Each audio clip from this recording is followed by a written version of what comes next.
And ladies and gentlemen, after that message, we'd like to know more about self-reflection, self-understanding, and contentment through mindfulness. I would like to invite the former Anglican Bishop of Colombo, Sri Lanka, Bishop Duleep de Chickera. Members of the clergy, the Honorable Chandrika Bandaranayake Kumaratunga, former President of Sri Lanka, and my dear friends, I count it a great honor to be part of this summit and its unique quest, and look forward to the wisdom and encouragement that our time together over these 2.5 days promises to bring. I must, however, confess that standing here this evening before so many practitioners and so many sages, I feel a little bit like a fresher telling seniors how to bat and to bowl. But one thing makes the difference. We are all searchers after the truth. And this gives me some confidence to pick up my bat and to walk to the wicket. When the indefatigable Dr. Tara Dimel and Professor Lakshman Jayatilaka walked in one day to talk to me about Sati and to invite me to join the Sati Pasala program, I found myself somewhat ready and somewhat receptive. Having been a student of the Dhamma for several years, I had already acquired some knowledge on Sati through my reading and my conversations. In addition, I had also, for several decades, been practicing a breathing meditation developed by the monks of the Russian Orthodox Church known as the Jesus meditation. But nevertheless, as I began to practice Sati and read more searchingly, my reflections led me in two directions, almost simultaneously. First, I realized that there was something distinct and special about Sati that I had not previously grasped. The requirement to slow down, to pay bare attention to the inner person at a given moment, and then, most difficult of all, to do so without judgment or presupposition, deeply appealed to me. And secondly, the rather unexpected but pleasant surprise that there were echoes of Sati in the mind and teaching of Jesus.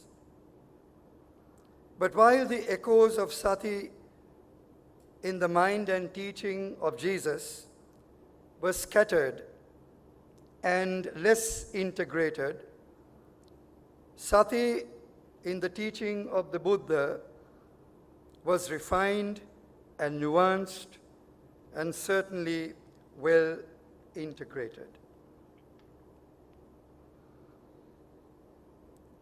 The echoes of Sati in the mind and teaching of Jesus needs some clarification. On different occasions, Jesus highlighted the centrality of self-scrutiny in our search for truth and life. In a memorable parable on the human obsession with the shortcomings of others, Jesus requires us to deal with our own shortcomings by removing the plank in our own eye and not being preoccupied with the speck of dust in the other's eye. In using the eye to make this point, Jesus picks a part of the human anatomy that we ourselves cannot see without assistance, but which, ironically, does not need assistance to spot and gloat on the human frailty of the other. It is from here, then, that Jesus warns us not to judge. Judge not, lest ye be judged. This is because in judging others, we tend to project our known shortcomings on them and subject ourselves to our own judgment. On another occasion, when Jesus anticipates his assassination, he urges his disciples to watch and pray. Prayer, the concentrated anguish and aspirations of the human for harmony with the ultimate reality, cannot be reduced to a routine or casual practice. It requires single-minded attentiveness. And to give you one final example that takes us to the heart of Jesus' teaching. In the Sermon on the Mount, Jesus encourages his disciples to overcome anxiety for material things by observing nature. They are to slow down, look intentionally, and learn from the birds of the air and the lilies of the field. These other living beings take each day at a time and show no anxiety for possessions or for accumulation. There is, of course, a higher purpose of this process of pause, observation, and detachment from the material. It is meant, as we heard again and again, to clear the mind of distractions and other attractions and facilitate single-minded attention on what Jesus called the reign of God. This most profound and central teaching of Jesus, the key to understanding his gift to humankind, is about the emerging ethos of right values right relationships, and right behavior, which evolve in the cyclic pattern of history here and now. It eventually grows to include all life, human and nature, in an embrace of justice, peace, and harmony. With these comments, my dear friends, I would now like to draw some conclusions on self-understanding through Sati. The thrust of Sati, to stop and pay bare attention on self at a given moment without judgment, is not entirely foreign to the mind and teaching of Jesus. There is nevertheless a significant difference. While the objective of Sati, in my understanding, is the cultivation of the mind towards the realization of no self and the ultimate attainment of nirvana, the echoes of Sati in the Gospel are meant to cultivate a watchful and discerning disposition towards the reign of God through an increasing detachment from the material and the gradual emergence of the less self. It is through these shades of compatibility and difference that I am able to now define my self-understanding as a disciple of Jesus through Sati.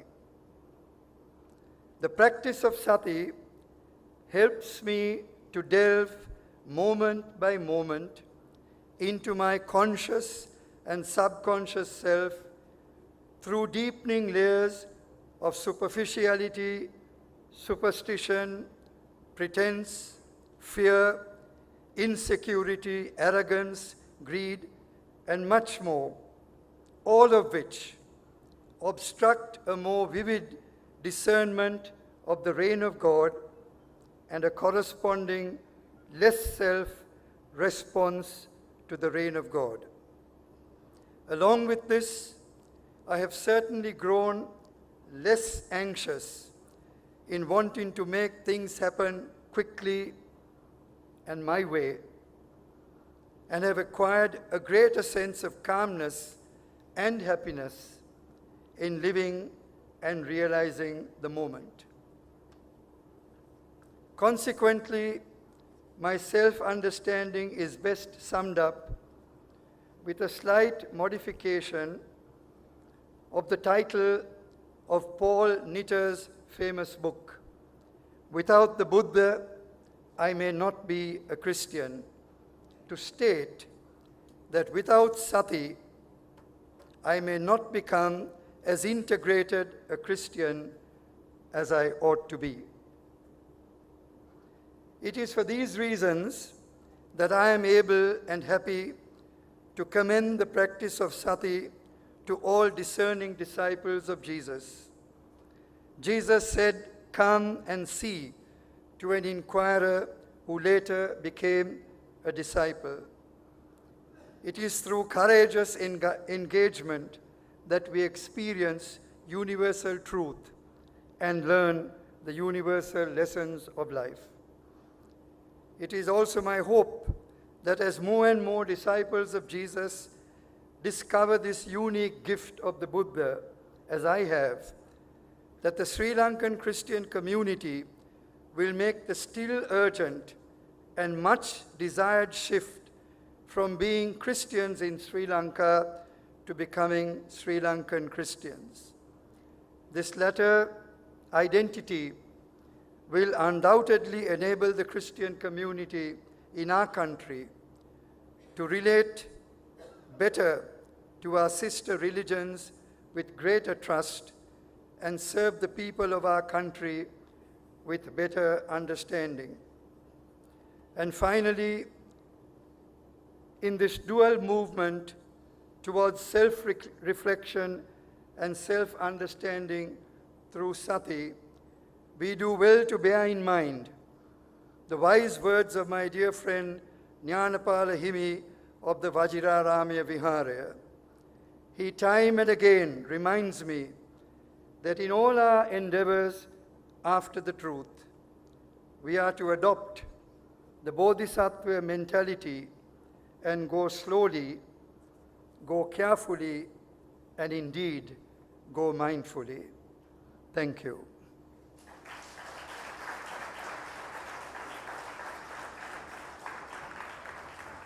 Very, very powerful words there that resonate a universal message. Thank you very much, Bishop Duleep de Chickera.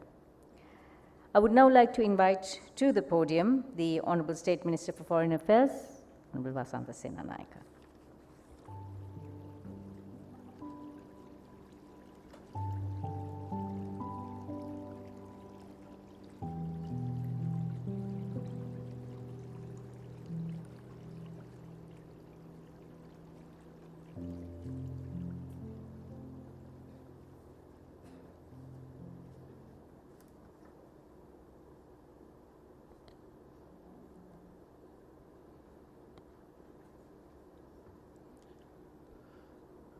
Venerable members of the clergy, President Chandrika Bandaranayake Kumaratunga, distinguished invitees, ladies and gentlemen. I am very pleased to be here on this occasion to speak a few words. I do not know whether I have the right to be here to speak at all. When seeing this assembly, I do not know whether I am worthy to address you all at all. However, since I have been invited, I take that honor most humbly, and I will try to speak my very best, although I think Sati is a concept which is practiced by many here who know it far better than I do. However, providing me with this opportunity to speak to you all, to address you all, is an opportunity that I accept very humbly. Thank you. The Sati Pasala Foundation was founded under the spiritual guidance of Venerable Dhammajiva Mahathero and is ably supported by lay people from all over the world. They have taken this concept which promotes looking at one's inner self and the promotion of peace across the globe. It has expanded to non-Buddhistic countries as well that have embraced this concept, that have taken it on board. And for that, I think we owe a debt of gratitude to the Venerable Thero that is hard to repay in any context.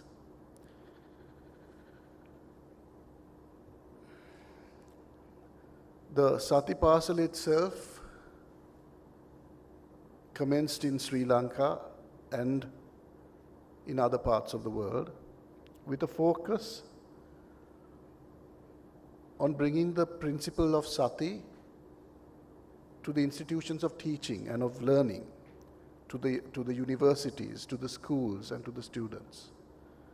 However, today, the concept has broadened, and I am grateful that it extends not only to the institutes of academia, but to public servants, government officers, and to legislatures. I am hopeful that the legislature or the Parliament of Sri Lanka will have the great benefit of your wisdom and the wisdom of Sati. I myself, in my own limited capacity, have been able to bring about Sati workshops, both in my electorate in Polonnaruwa and also in the Ministry of Foreign Affairs. I must say that both experiences, both in the electorate of Polonnaruwa and in the Foreign Ministry, have been very rewarding, with many of the participants telling me later, when can we do this next? So I would like to make an appeal that Polonnaruwa, the schools of Polonnaruwa, the teachers of Polonnaruwa, as well as my foreign ministry staff, are ever ready to be more actively engaged in the discussion on Sati and the programs conducted in relation to Sati. Mindfulness, as you know, is an element that is a fundamental of the Buddhist teaching.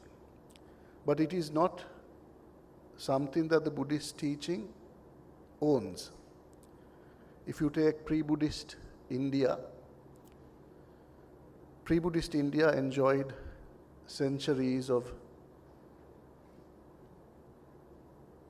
spiritual practice and the practice of meditation, which is also a form of bringing the mind to one place, to one focus. Sati is just that. However, Sati differs from some other forms of meditation in one fundamental way. And this is, meditation generally has the emphasis on getting the mind to one particular focus by making one focus either on an object or a situation. Like, for instance, the inhalation and exhalation of breath. One focuses on that at the point where the air touches one's nasal tip, or the tip of one's nose, enters through one's nostrils, traveling through while brushing one's nasal hair into the nasal cavity. One focuses on the process of taking in of breath and the exhaling of breath.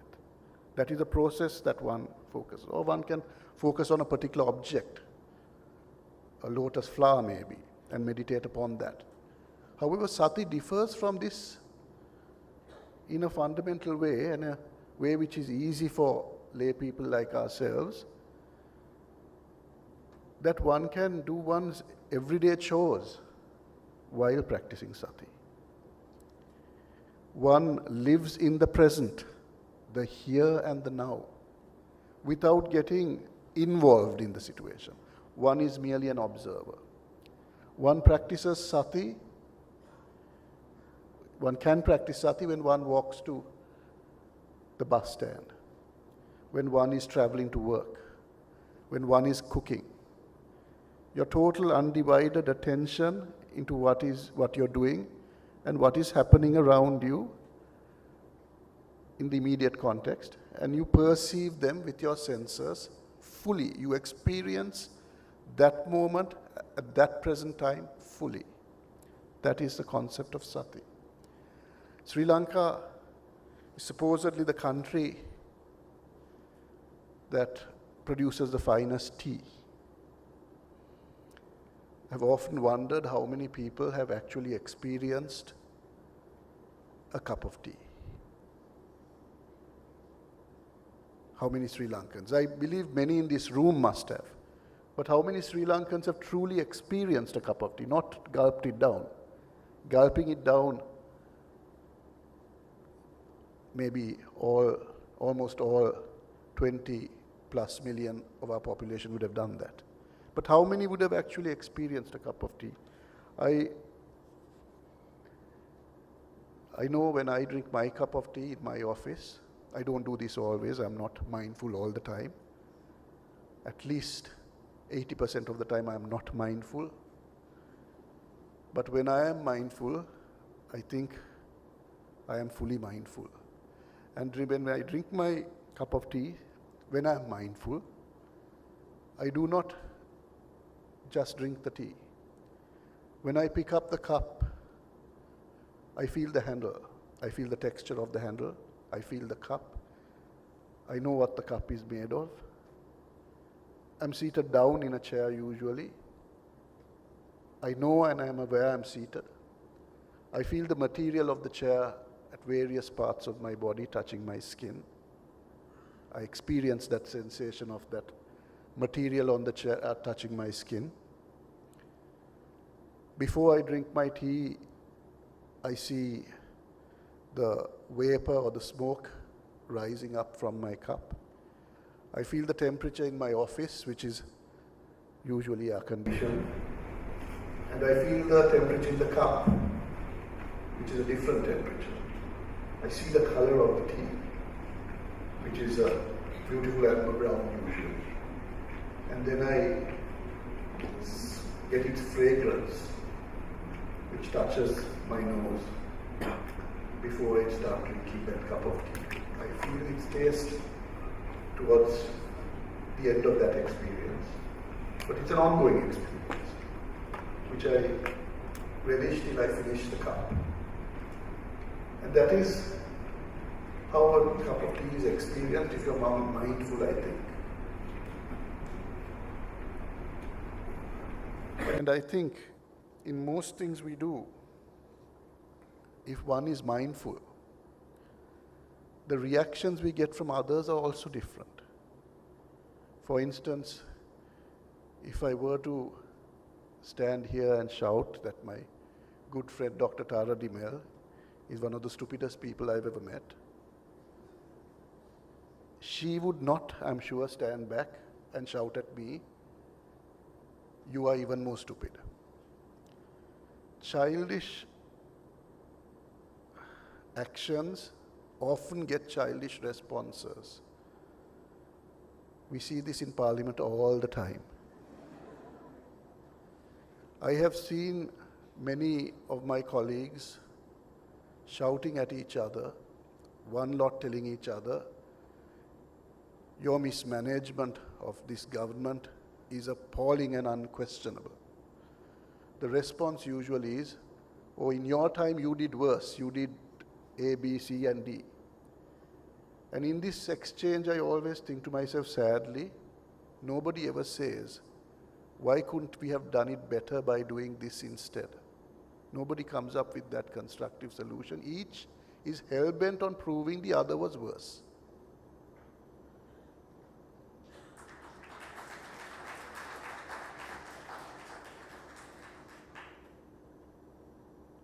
And this is the scenario that has been ongoing for a long time. How do we get out of this situation?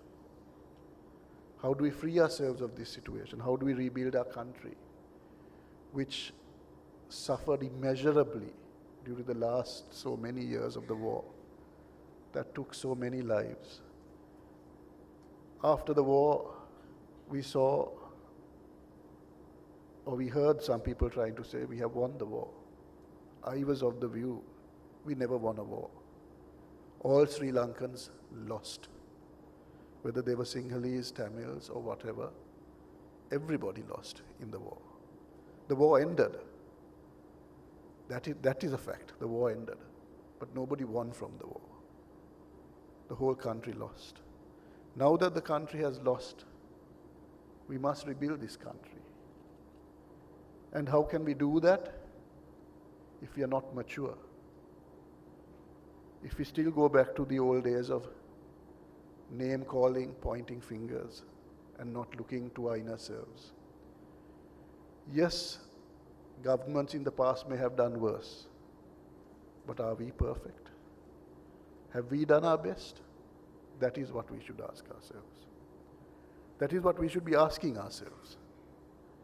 But instead we find excuses, we find reasons to say why we are so good and why everybody else is so bad.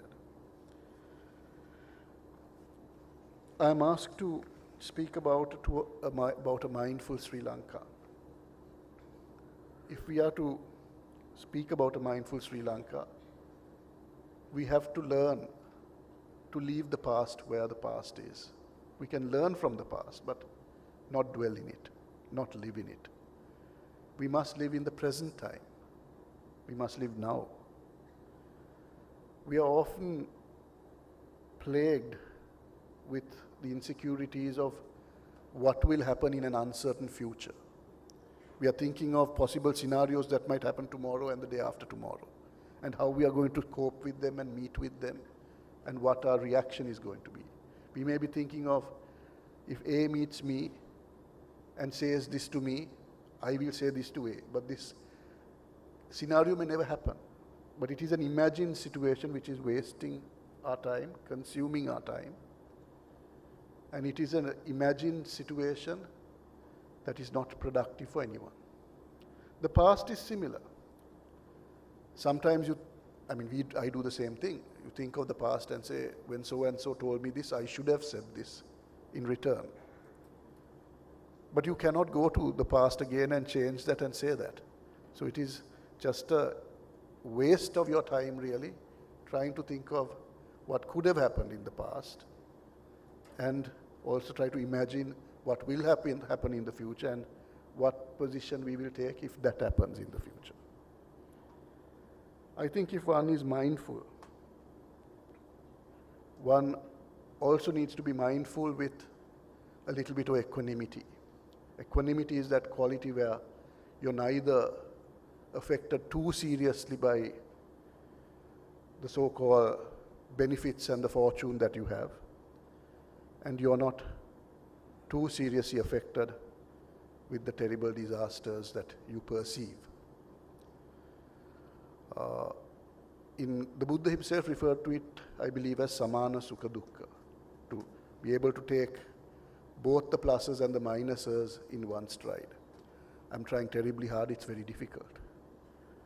But I'm able to deal with my losses better.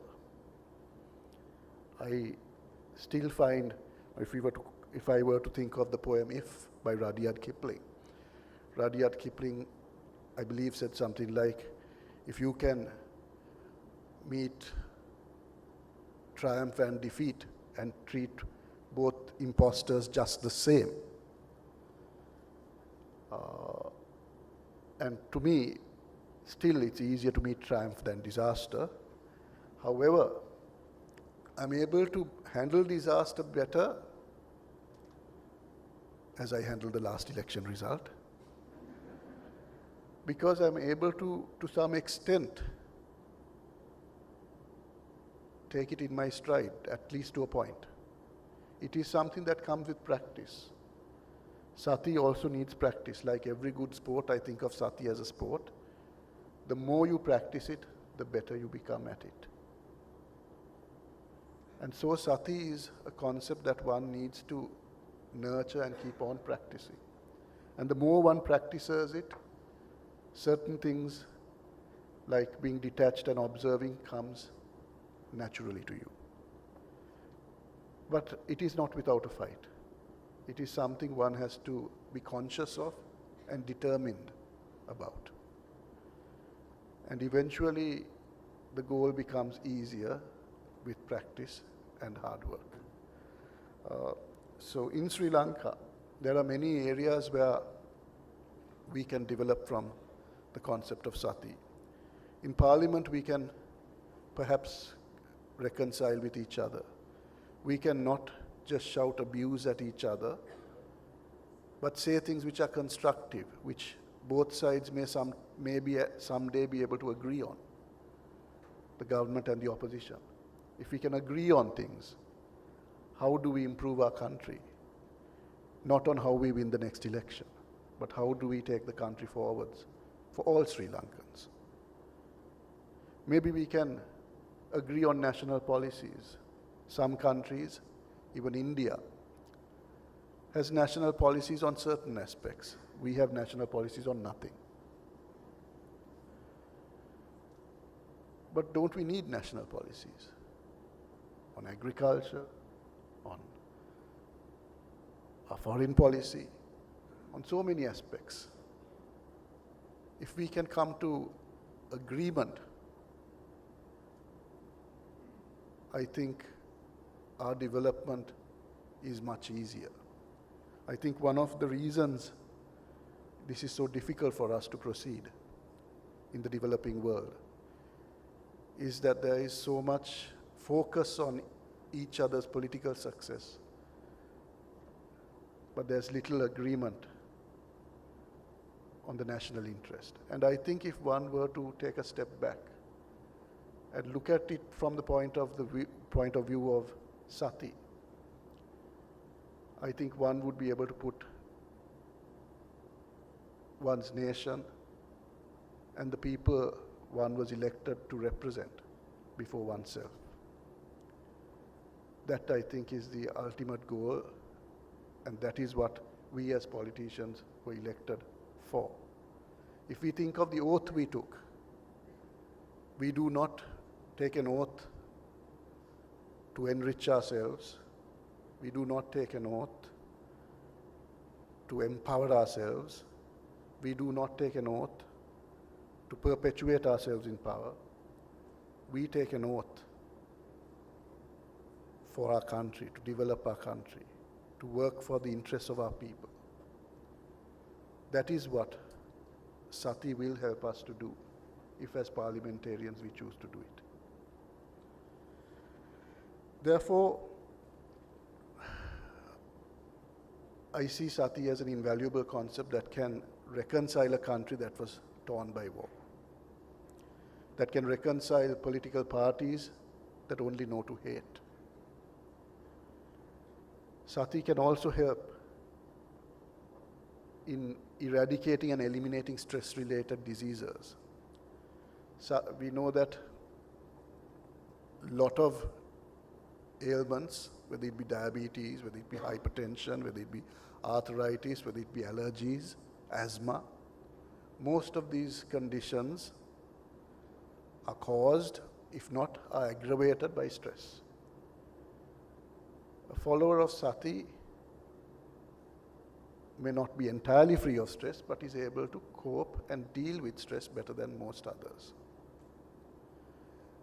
And in the context of Sri Lankan society today, we see a country which is riddled with all sorts of sicknesses, diabetes, hypertension, sicknesses that were not so prevalent in the previous generation are very prevalent today. Again, Sati can help in our global view about the planet that we live in. Today we pollute the planet indiscriminately. Our seas and water bodies, plastics and microplastics everywhere. This gets into our food chain, has got into our food chain. Tiny particles of plastic have also been found, according to the latest research, even in the Mariana Trench, the most deepest part of the ocean. So it is everywhere. And we still continue to pollute our planet more and more. But if one were to take a step back and look at this as a detached observer, one would see it is not entirely about oneself. It is also about all humanity and all the other life forms that inhabit this planet, not only about humanity itself. Therefore, Sati can teach us so much. It can enrich us so much. But one needs to view the world in the present situation from a detached point of view.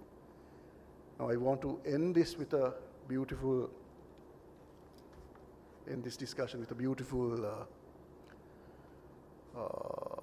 story that I read in a a book that I read many years ago. It's to do with two Zen monks, two Zen Buddhist monks that had come to a bridge. And it was a tiny footbridge. And both monks had taken a vow that they were not to engage in any contact with women. And when they came to this tiny narrow bridge across a gushing river, there was this most beautiful young woman in front of the bridge. And the beautiful young woman told the two monks, "Can you please help me cross the bridge?" Now the two monks looked at each other, and the older, more experienced monk, without saying a word, went up to the woman, carried her, and laid her on the other bank. And then the two monks continued on their journey. The younger monk looked at the older monk, said nothing. They traveled for half an hour, 1 hour, 1.5 hours, 2 hours, both saying nothing to each other. 2.5 hours. After 3, the young monk, unable to contain himself, said, "We have taken a vow and you carried that woman." And the older monk said, "I carried her across the bridge and left her on the bank. You are still carrying her?" So this is a point that illustrates that one must not only live in the present, one must be an observer, not an involved participant. Because the moment one gets involved, one's thoughts color the entire situation. And when one's thoughts and prejudices color a situation, it is no longer a pure situation which one can judge. And then it, of course, goes back to old prejudices one has, and it takes you back to the past again. So one must always live in the present. One must always be non-judgmental. That is the fundamentals of Sati as I understand it. And as honored as I was to have been able to come and speak today a few words on the request of the Global Mindful Summit which invited me, I hope I have done justice in this short space of time in which I spoke these words. I hope this has been productive, but I wish to thank all of you for nevertheless indulging me. Thank you. Mr. Minister, please remain on stage. Mr. Minister. Mr. Minister, could we have you back on stage, please? Mr. Harsha Gunasena, could you please do the honors, presenting the Minister with a little gift to say thank you for being here today, for giving us some practical examples of moving towards a mindful Sri Lanka.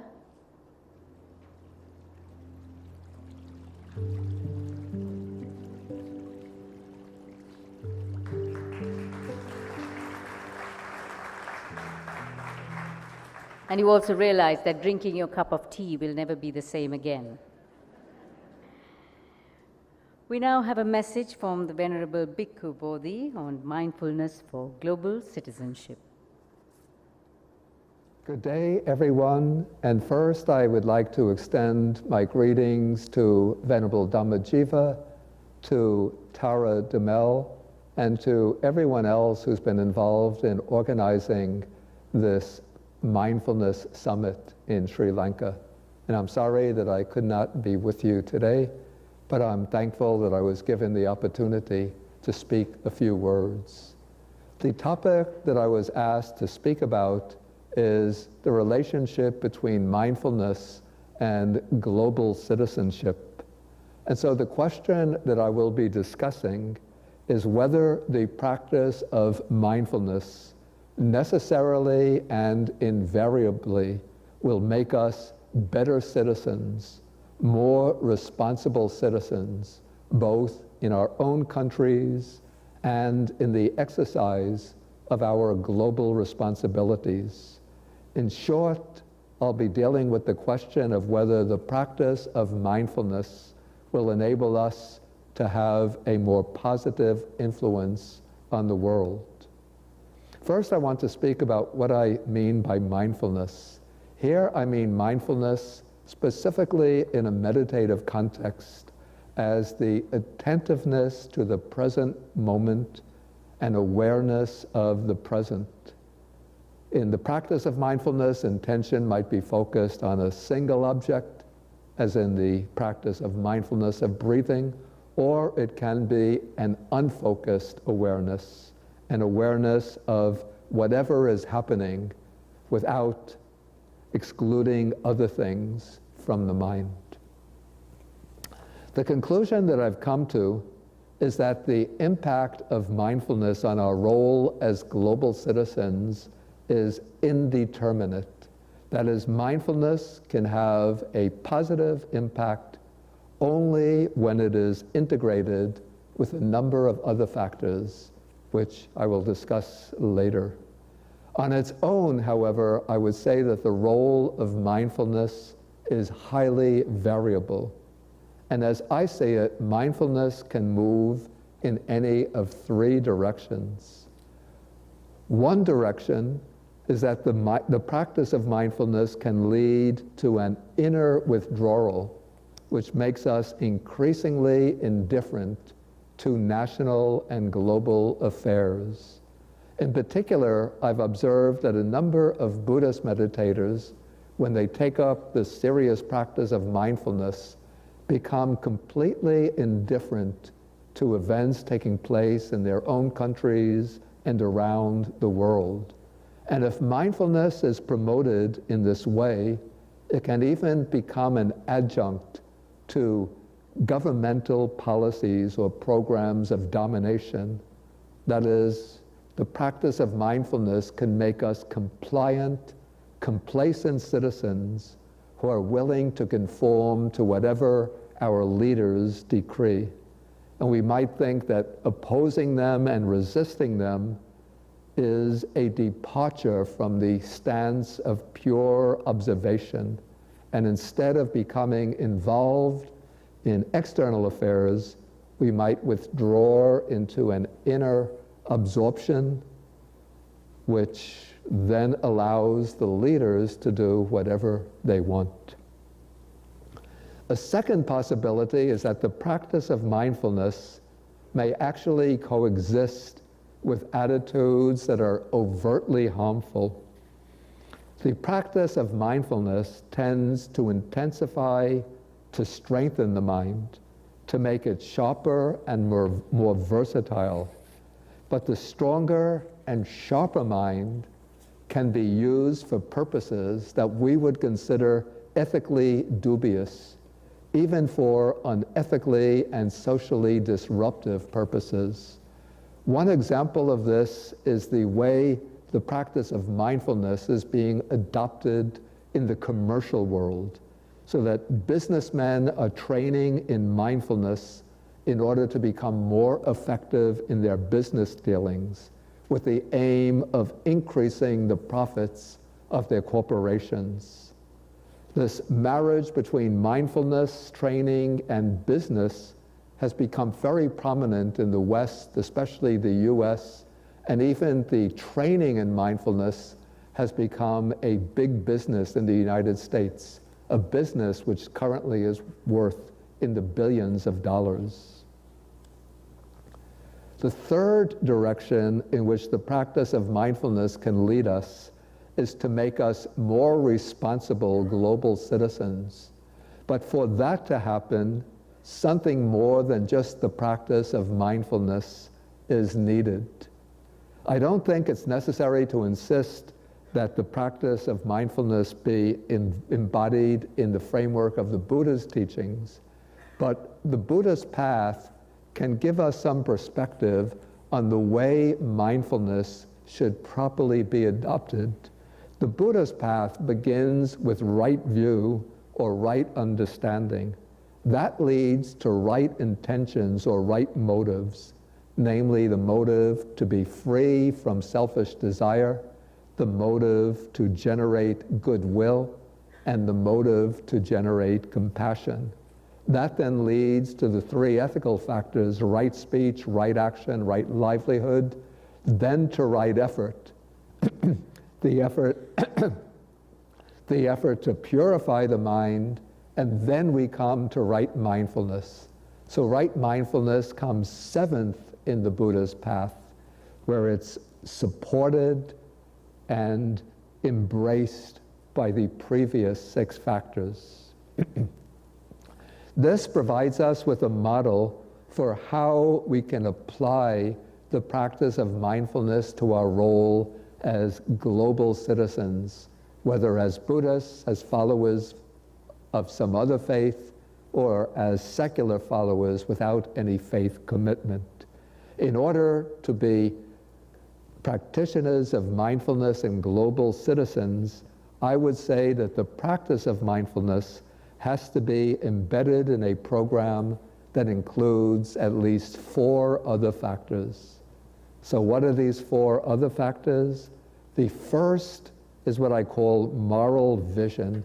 And by this I mean the vision which sees our role as citizens of our countries and of the world, our role to be creating a society and a global order that is peaceful, that is ecologically sustainable, and that is guided by standards of economic and social justice. It would be a world where people of different ethnic origins, of different faiths, and of different ways of life can live together harmoniously within the same country, and where international relations are aimed at promoting the well-being of people of all countries throughout the world. The second supporting factor for mindfulness is what I call moral discernment or moral discrimination. This is the ability to distinguish between different national policies, different initiatives, different global programs, to determine which ones are truly conducive to the moral ideals that we cherish, and which proposals serve vested interests, the interests of some, but create harm and misery for others. This factor might correspond to sampajanya, clear comprehension of the Buddha's path, or perhaps even to panya, to wisdom. This is the factor that enables us to distinguish between falsehoods and truth, the factor that enables us to carefully investigate matters, to ensure that we aren't led astray by what is called fake news, by alternative facts, by false reports.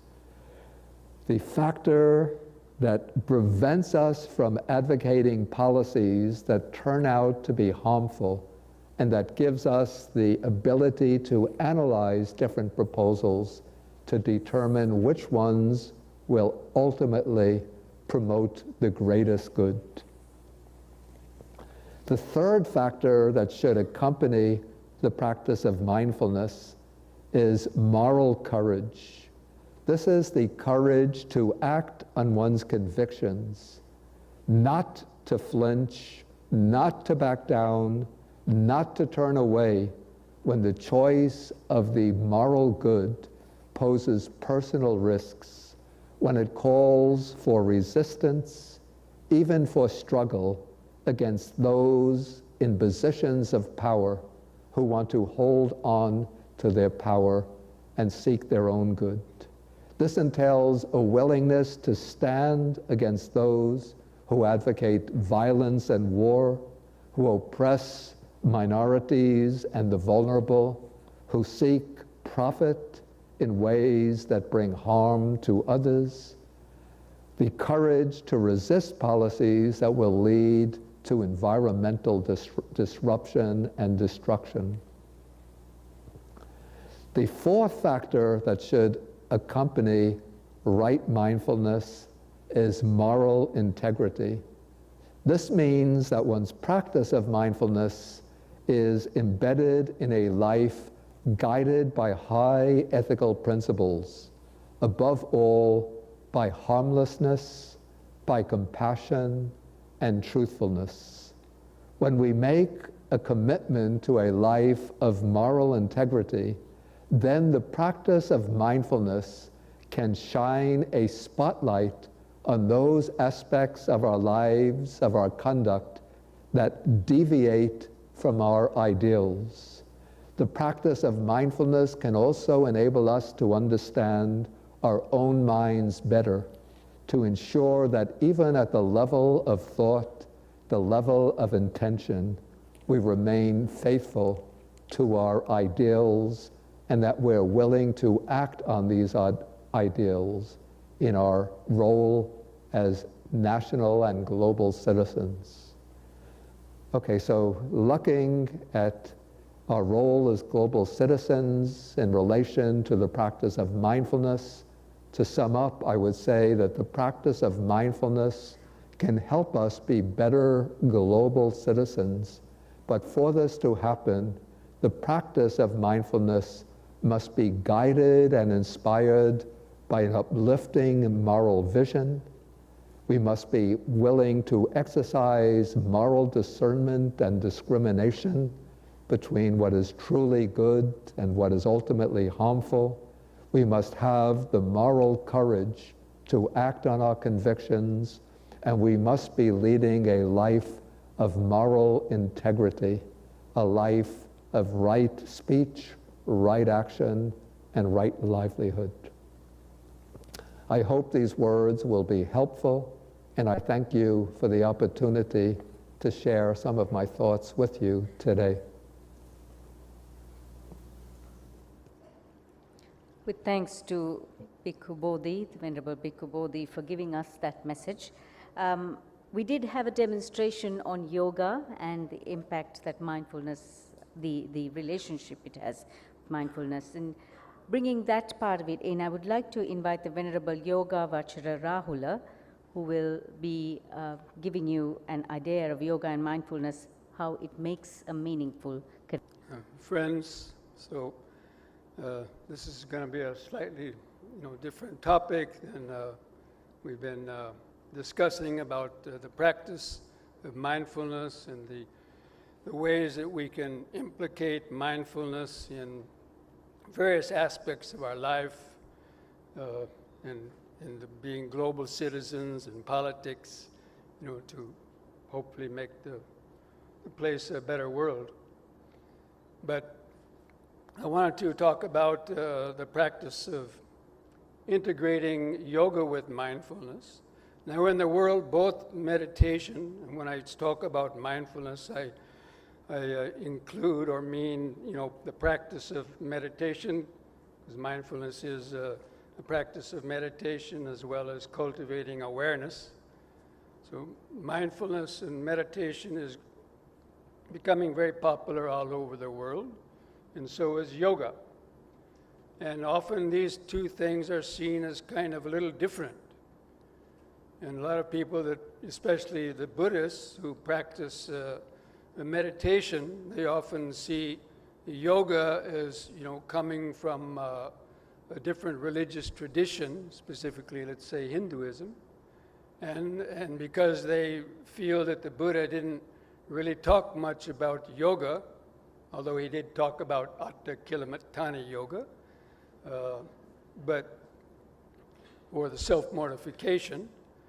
And in the Western countries, yoga is becoming very popular, and it's usually identified as being, physical exercises or breathing exercises to help gain better health and, in some cases, a good physical physique. So, but basically it's seen as physical exercises, and people see that as relaxation and for health reasons. But the word yoga itself actually means meditation. And even though most people, when they hear the word yoga, they immediately think of yoga exercises or breathing exercises. But the word actually means, is a word for meditation, or bringing the mind and body, the scattered parts of our life, especially the mind and body, back to a state of unity. And all of our, and even in the Yoga Sutras, yoga is defined as Chitta Vritti Nirodha, which means the calming of the mental states, the calming of the mind. So really, yoga means meditation. And even in the Buddhist, especially in Burma, or in Vipassana meditation centers, meditators are called yogis. And in those meditations, they actually forbid the practice of yoga, or physical yoga, but they call the meditators yogis. So that in itself is a kind of an indication that yoga is really meditation, or a state of mind, a state of mental purity. But of course, in the yogic eightfold path, the practice of asana and pranayama is a prerequisite, or considered a prerequisite for gaining deeper levels of concentration and developing deeper levels of awareness, concentration, and then eventually even samadhi and wisdom. So in my own experience, that practicing meditation, as most people will attest to, is not that easy. To sit down and be able to calm the mind and to stay focused, because there's many hindrances and obstacles that block our ability to meditate. And the three main hindrances for developing meditation are physical pain, sleepiness, and just incessant thoughts, often called monkey mind. So overcoming these hindrances occupies most of a person's meditation practice, especially in the beginning, especially for beginners, but even intermediate meditators. And even one time, the great Mahamoggallana was drowsing off when he was meditating. The Buddha, told him, wake up. So even some great meditators like Mahamoggallana suffered from drowsiness sometimes. In my own experience, when I first started meditating in Nepal, I didn't know nothing about yoga. And in the first few days, trying to sit for long periods of time, I experienced, of course, physical pain and also drowsiness, all these hindrances. But then during one of the breaks between meditation sessions, I saw a few other Western people practicing yoga exercise out behind the meditation tent. So it interested me, and I watched them, and then started to try to mimic what they were doing, and some certain few exercises. And then after doing that for a while, I started to notice that my ability to sit longer without pains and without kind of falling asleep or getting spaced out so much, that helped me.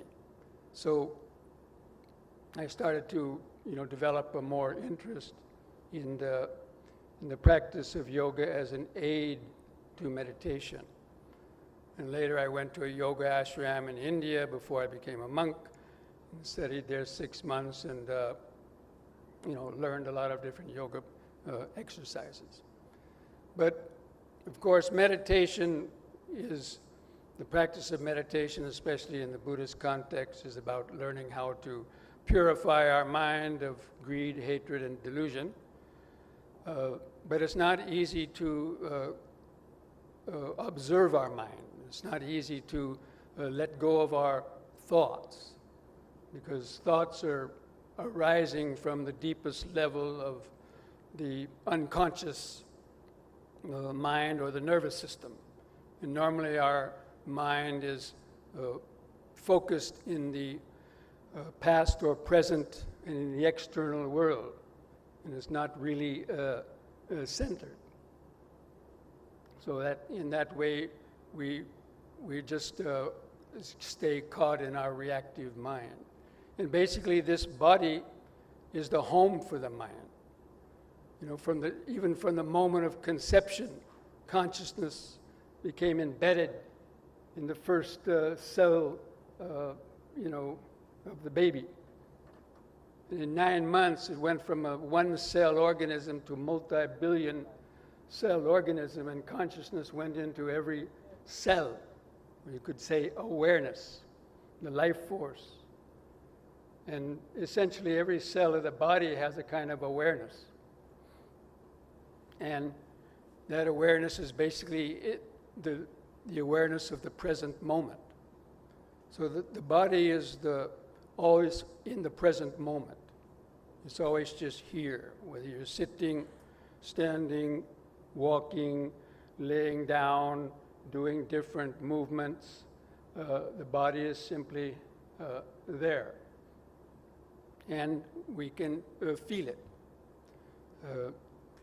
It's not something far away, but it's our mind that's always running between the past and future, or getting caught up in worries, anxieties, fear, and so many other types of thoughts, because we've been disconnected from the body.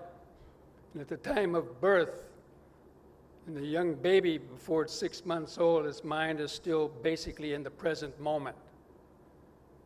And it's only after, it starts learning languages and his nervous system gets more developed, it starts getting focused in the external world. And it loses that natural connection to the body in the present moment. And it just keeps going the rest of the life because of the nature of society and training. The mind gets more and more fixed in the external world, in the past and future, and loses that natural connection to the present moment, which is the home of awareness, is the natural state of awareness is the present moment, as already has been mentioned several times by different speakers. So the practice of mindfulness is also a practice of learning how to get reconnected to the present moment. And the body is the natural stepping stone to reach the mind. And even the Buddha taught this, because the practice of mindfulness comes from the Buddha's teaching on the 4 foundations of mindfulness. And it starts with mindfulness of the body. And it even starts with sitting down and keeping your back erect, and then, practicing awareness of breathing. So the importance of the body in terms of being able to sit straight and to have a alert awareness is really the starting point for developing mindfulness. But most people's bodies are, stiff, and their back muscles are weak, their neck muscles are weak, so they're not able to sit very straight. If you go into a lot of meditation centers, you'll see people kind of sitting like that. And, the body depends on the life force that's running through the body. And the alertness of the mind also depends on the nervous system, being able to keep the spine straight. And the moment the chin starts going down, then that means the mind already is losing its awareness, and either starts getting spaced out, or gets lost in thoughts, And people wind up kind of sitting and slouching, and that causes unnecessary pains that then distract the mind. So this is where the practice of the yoga exercise and the breathing plays a very useful role in as an ally or an aid to developing our meditation. Now, practicing yoga and so on may not be necessary for everybody, and the people that have already developed a high level of concentration, it may not be so necessary. But there's a lot of meditators, people in the Western countries who have been meditating a long time but never maybe practiced much yoga. And they say they're meditating more but enjoying it less. And then they try some yoga exercise. And after doing some yoga exercise and so on, they feel that, it's helped to improve their meditation. And they start meditating more and enjoying it more. So meditation should be something that's enjoyable. But because the body throws up all these obstacles, and people are kind of trying to meditate, but they're banging their head against the wall because of, this not enough energy to stay awake, or the mind just getting lost in its thoughts because they're not that connected to the body in the present moment. So when you're doing the yoga exercise, you focus on the postures and the movements, and you also cultivate a deep, slow breathing. And the practice of pranayama, or deep, slow breathing, is an important aspect in yoga, but also in meditation, because the mind and our thoughts are related.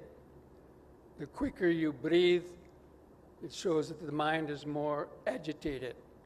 And that's why yogis have developed pranayama, or learning how to do deep, slow breathing, so that in one breath you take in as enough oxygen as you would in 5 or 6 or more breaths.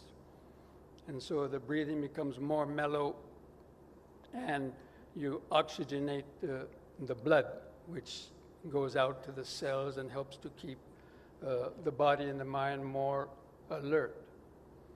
So developing the deep, slow breathing is a important, is a very useful aspect of also to develop concentration. Now, most people who've studied, especially in Sri Lanka or Buddhist countries, they always say, don't control the breath, just watch the breath normally. And that may be true in deeper levels of meditation and concentration, but not necessarily in the beginning. When if you try to just observe the breath without any type of effort, then the mind will easily just get lost in thoughts or get distracted and so on. So the deep, slow breathing can be used as a useful concentration object in itself, but you accomplish 2 things at the same time. By doing deep, slow breathing, you oxygenate the blood, that then helps to keep the cells of the body more alert, and as well it takes more effort to concentrate while you're doing deep, slow breathing, so it helps you to initially get more focused and connected to the present moment. And then later you can let go of that kind of controlled breathing, but then you're already kind of in an initial state of present moment awareness. So that's one way in which the practice of yoga, especially yogic breathing, can help in cultivating that initial centeredness and bringing the mind to the body. So the mindfulness of breathing helps to bring the mind from the external world and get it connected to the body. You're feeling the breath going in and out, the expanding and contracting of the abdomen or rib cage or chest, or if you're focusing here, to feel the air going in and out of the nostrils. But it gets the attention to the body. And the next stage of meditation is developing, a deeper awareness of the body sensations, or the Vedanusati, and feeling the subtle sensations in the body that brings the mind to a deeper level. And that's where the yoga exercises plays an important part.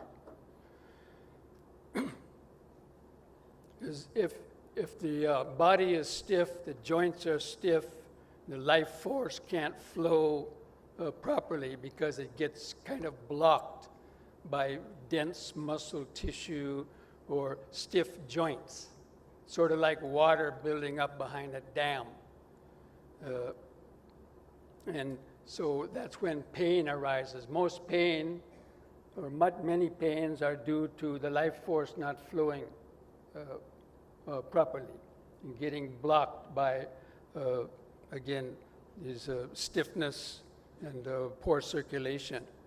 So the yoga exercises helps to gain a more flexibility in the joints, and it helps to have a better circulation, and therefore to minimize unnecessary pains.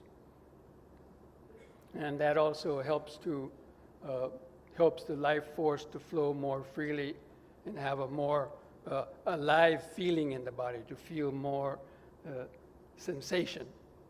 And that helps to keep the mind awake.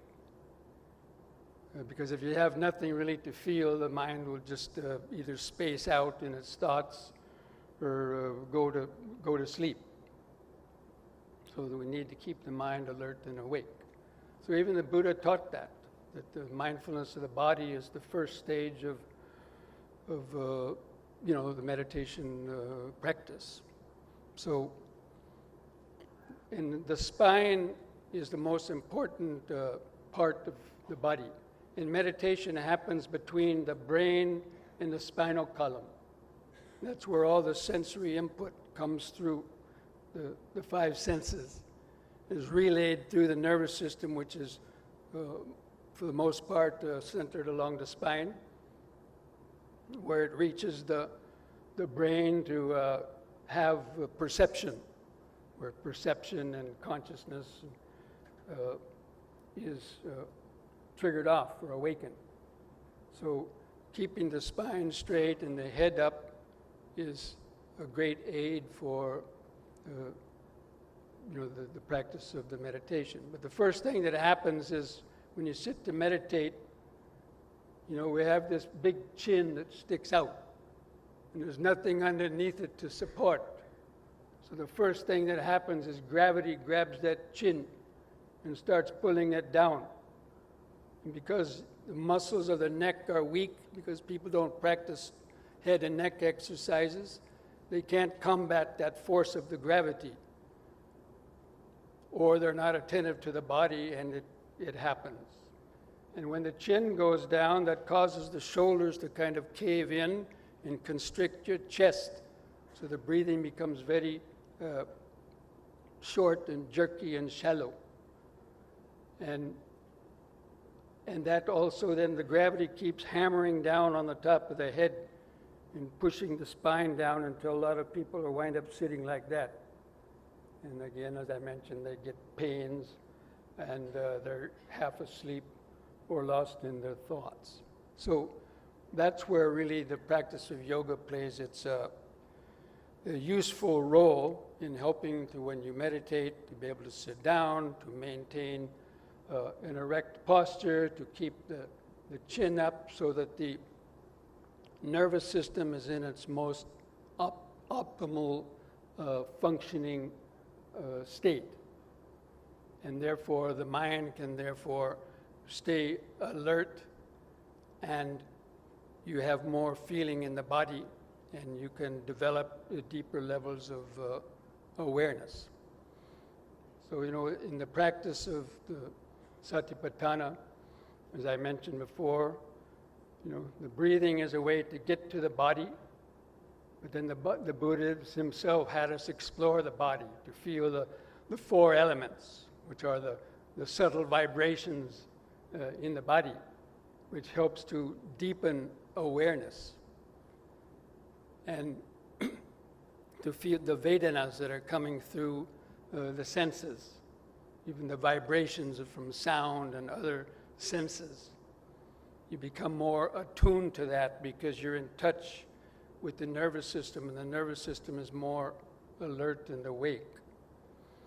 And so when you can have a better awareness and sensations of the body, and that subtle awareness, then you'll be able to see your thoughts more clearly. And practice the Chitta Anupassana. So the Kaya Anupassana helps you to practice the Vedanusati, Vedanupassana, or mindfulness of feelings. And the feelings, once you're aware of those feelings, those are what trigger off our thoughts, painful feelings, pleasant feelings. You see the mind struggling against trying to get away from unpleasant feelings, or getting attracted and trying to hold on to pleasant feelings, or the different mental states of greed or anger or sadness or loneliness. You can more clearly see the mind when you're grounded in the body. Because that feeling the body and developing that groundedness of the body is a very grounded feeling, and you're really centered. And actually the fundamental cause of suffering, even though greed is normally said the cause of suffering, it's because we've been the body and mind have been split apart, and we've lost that connection to the present moment. And that present moment is a state of contentment and happiness. But we've lost that connection to that. So the learning how to stay centered and connected to the body helps to keep the mind in the present moment, so that we can see when the mind is getting lost. But for most people, their mind and bodies have become separated. The body's doing one thing, their mind is doing so many other things. The common example of you're walking down the street, not paying attention to where you're going, lost in thoughts, and then, step in a hole and twist your ankle, or bump into a tree, or bump into somebody else. And so most accidents are caused because we're not connected and grounded in the present moment. And the body is that natural connection to the present moment, because it's where consciousness resides in all the cells of the body. So that's why learning how to stay connected to the body allows for that state of awareness to be more constantly present. And it's a natural kind of connection. And all accidents basically are due to unmindfulness. That means not being grounded and centered in the present moment. And all problems are the problems of the past and future. Try to think of any problem that you have and see if it's not connected to the past or future in one way or another. I'll give you 5 seconds. Come on, think. Probably you can't think of anything.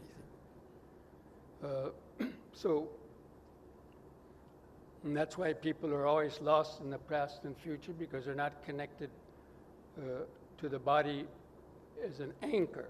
So the body is really the anchor to the present moment. It's like the anchor of a ship.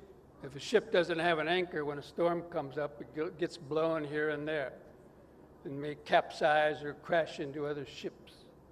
So in the same way, most people's mind don't have an anchor. And because the anchor, they've lost that connection. So the body acts as the natural anchor to the present moment. So when you're continuing to feel at least some part of the body or some sensations in the body, then when something happens to stimulate the mind, there's a brief window of time, kind of a buffer zone, where you're able to then see that arising of this agitation or thought because the mind, part of the mind is at least connected to some part of the body, so it takes a little bit more time for the reaction to occur.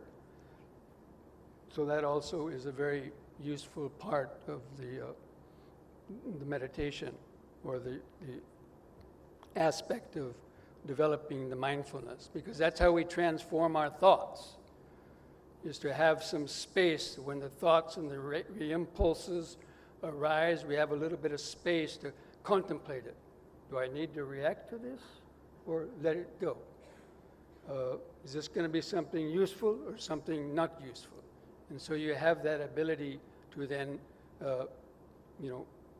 act upon something that's needed, or not act upon something that's not needed. So just to kind of come back and sum it up in terms of this is the connection between the body and mind, and the meaningful connection between yoga and mindfulness, that we can use the practices of yoga to help us develop that natural connection, and to remain more grounded and centered in the body, and have more energy, that when we sit, if you practice mindfulness for even 10 or 15, if you practice some yoga before sitting to meditate, then you will have a much more grounded feeling, and have more sensation in the body, and hopefully stay more awake. So I just got a note that I'm out of time, so I'll leave you with those words, and tomorrow I think there may be a little bit more, there's supposed to, according to the schedule, some kind of a demonstration. I don't know how that's going to work, but or a personal practice in that. So thank you.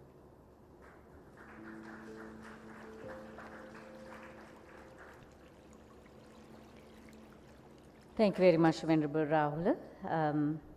We bid adieu to our minister who was here for some part of our inauguration today. Thank you very much, Honorable Vasantha Senanayake.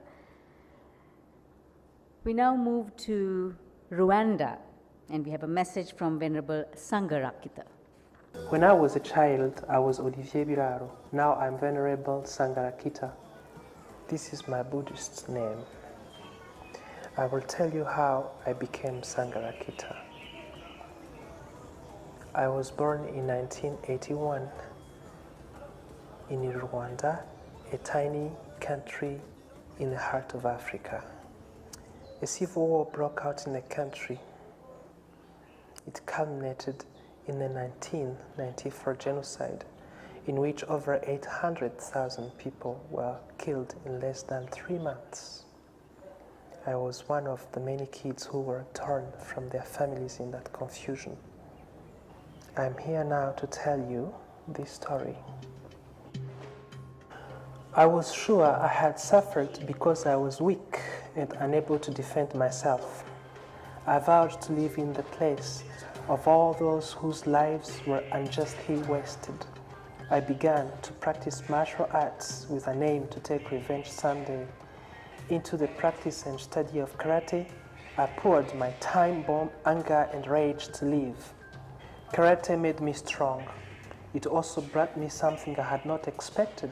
Every session of karate practice began with Zen Buddhist technique of mindful breathing. Those first meditation experiences brought me a deep sense of release. Meditation became my drug. I was 15. When I was mourning my mother, a friend gave me a book to help me. The book was Siddhartha by Hermann Hesse. After reading that book, my path became clear. Sometime in the future, I would become a monk.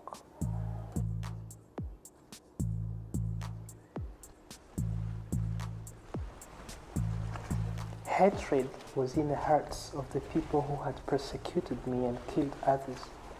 It was in my heart as well, until I directly confronted the hatred I was grasping for my enemies. The hatred would always give rise to more suffering. I let go. I found bliss. I wrote a book on forgiveness to help people with issues of trauma, anger, hopelessness, hatred, and thoughts of revenge. One day, as I just finished addressing a group of people, the members of the secret police in my country abducted me. I believe they arrested me because I had been recording stories of the genocide to help people heal. Even stories some people in power did not want told, so they stopped me.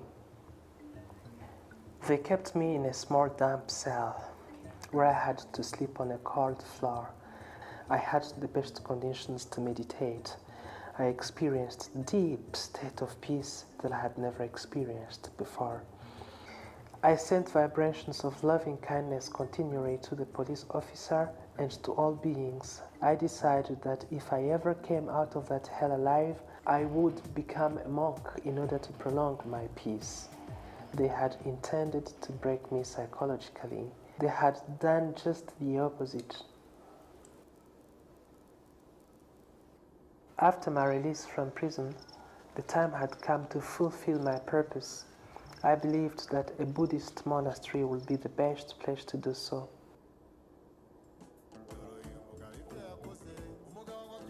I am happy as a monk. I know deep inside me that any other path is not mine. As a Buddhist monk, I teach meditation, Tai Chi, Qigong, and yoga. I practice sitting and walking meditation several times a day, and I do my chores. Why was I born? If I were to die today, would I have lived up to the reason why I was born? I'm not enlightened yet, but I can tell you that having peeped into my grave twice, I no longer fear death. I do not fear failure, loss, misfortune, or defamation. I have known all this, and I did not die. I know that even if I had died, it would not have been the end of the world. Now I've got nothing to prove to anyone, even to myself.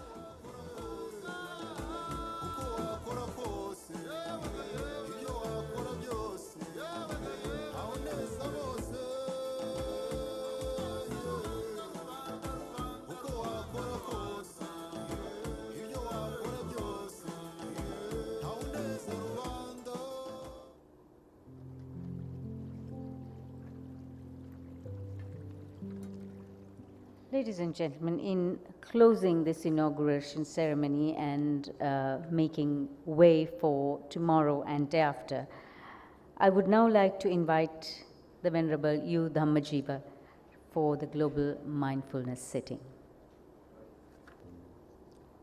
Dear Venerable Dhamma friends or mindful friends, this is the worst time to have a sitting.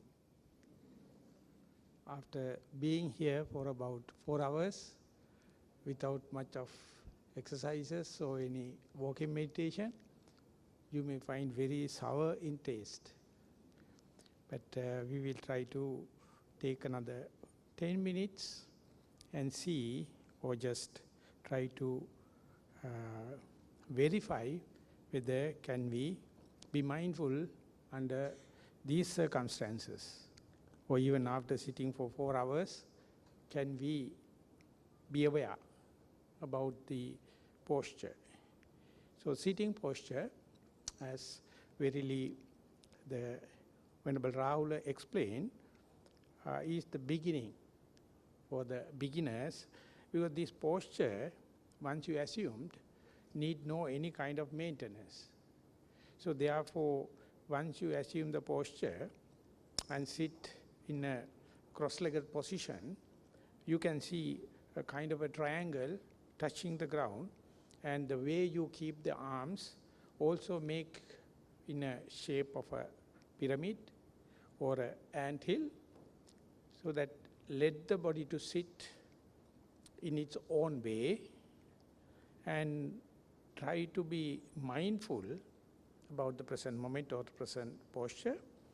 You have to make a determination in the sense not to make any conscious bodily movements or any talking as such, and see what is happening when you are doing nothing. So the mindfulness in sitting, where we try to see when we are doing nothing, what happens in the body or in the mind. That means involuntarily, the metabolic functions are happening and some mental actions are happening. Can we observe it as if an outsider or like a beginner? So this is the way, the very connectivity, the connection we are going to get as Venerable Yogavacara Rahula stressed. So I would suggest you to make yourself comfortable in the way you are sitting on your chair and make it possible to sit about 10 minutes. For that I would say you must be relaxed and symmetrical, and to make the situation more mindful or to make the mind to be inwardly within the body, I would suggest you to close your eyes mildly and try to scan through your body to see whether you are symmetrical in left side and the right side, and whether you are relaxed and comfortable. And as much as you are aware of this present moment and the comfortability, that is the way we can say we are mindful. That's the way we can verify the mindfulness, in the sense we are not in the past or not in the future. Not we are thinking about the person sitting next to you, and you are not thinking about the tonight affairs in the other places. So when and where someone become mindful in the sitting posture, come to a kind of an experience that indicates your mind is at home. Whenever the mind is at home, the experience is exactly the same whether you are an infant or a middle-aged or elderly person. So when and where we become mindful on the present moment, we are sharing a unique experience, universal experience that I used to call humanity. So we in this hall try to be mindful together, and when and where a split second or a thought moment become mindful, we are getting connected not only between the mind and the body, but we as a group. So we are breathing the same air, and the diligence and the vigilance is there. So to make this easier, I would gong a bell and give a sound wave. I would like to invite you to listen to the sound wave from the gross starting to the disappearing end, and at the end of the sound you try to be with your body, and you, even though you try to listen, nothing to hear, the sound go on. You may be with the present sounds, present touch of the ground, the present state of the mind, so that indicates the mindfulness. Of course, the external sounds and the pains and the thoughts may distract you, your mind. Despite these distractions, the day you manage to bring the attention to the body, you find your best friend. You find your solace. You find your oasis. So more and more repetitive application of the mindfulness from the unmindful situation, from the bewilderment, from the wandering mind, day by day you are reassuring the friendship with the body, friendship with the present moment, friendship with the mindfulness. So this is what we do with the children in mindful school sessions. So we'll take few minutes in this posture. I would like to ring the gong the bell, so you may follow the sound, and at the end of the sound, be collected with the present moment.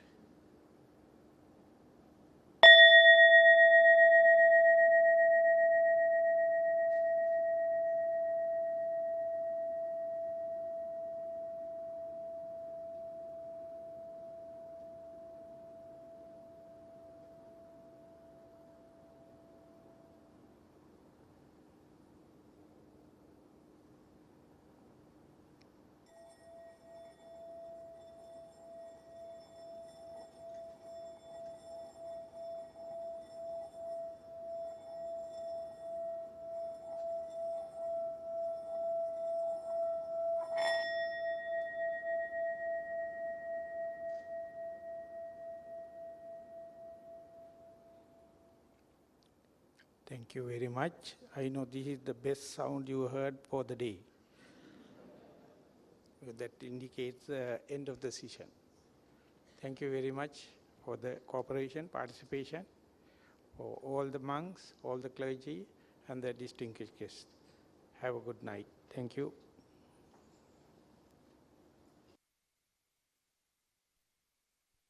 Thank you, Venerable Dhammajiva.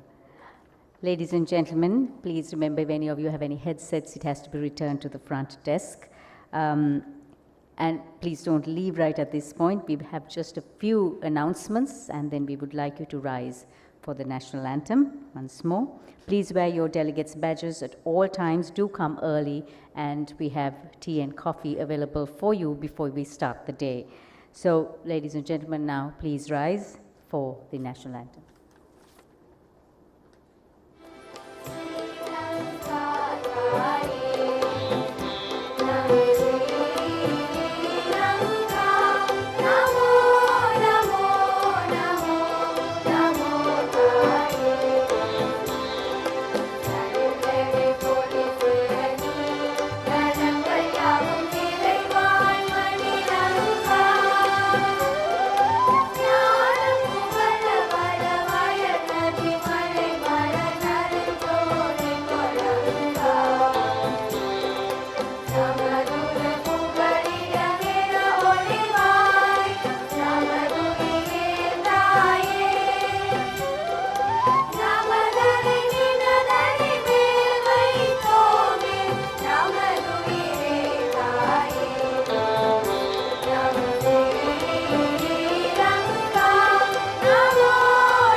Thank you, everyone. Please move to the back lawn for refreshments. Thank you.